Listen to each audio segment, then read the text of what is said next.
కోట్లాది మంది భక్తుల కోరిక నెరవేరింది. యాదగిరి లక్ష్మీ నరసింహస్వామి ప్రధాన ఆలయ గోపురం పసిడి కాంతులతో వెలిగిపోయింది. దివ్య సువర్ణ విమాన గోపుర ఆవిష్కరణ కార్యక్రమంలో పాల్గొన్న సీఎం రేవంత్ రెడ్డి మహాకుంభాభిషేక సంప్రోక్షణలో పాలుపంచుకున్నారు.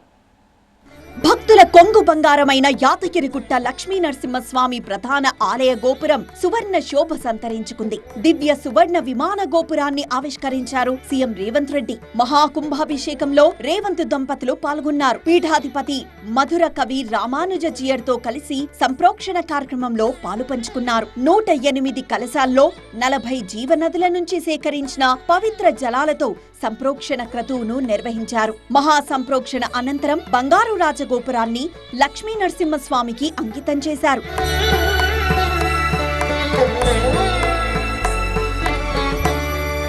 వానమామలై మధుర పీఠాధిపతి రామానుజీయర్ స్వామి ఆలయ ప్రధాన అర్చకులు నరసింహాచార్యులు ఆధ్వర్యంలో ఈ మహోత్సవం జరిగింది. ఇందులో భాగంగా గత 5 రోజుల పాటు వైదిక కార్యక్రమాలను వైభవోపేతంగా నిర్వహించారు.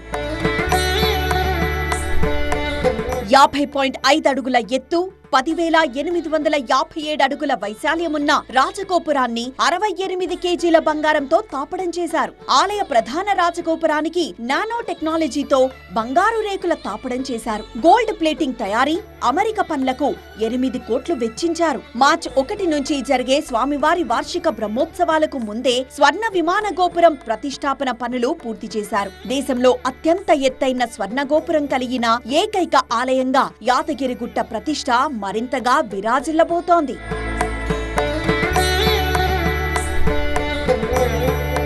సువర్ణ దివ్య విమాన రాజగోపుర మహాకుంభాభిషేక ప్రతిష్ట మహోత్సవంలో పంచకుండాత్మక నరసింహ మహాయాగం నిర్వహిస్తున్నారు. బంగారు తొడుగుల కోసం పెద్ద ఎత్తున విరాళాలందజేసిన దాతలను ఈ వేడుకకు ఆహ్వానించారు. మరోవైపు సీఎం రేవంత్ పర్యటన సందర్భంగా యాదగిరిగుట్టలో పోలీసులు భద్రతను కట్టుదిట్టం చేశారు.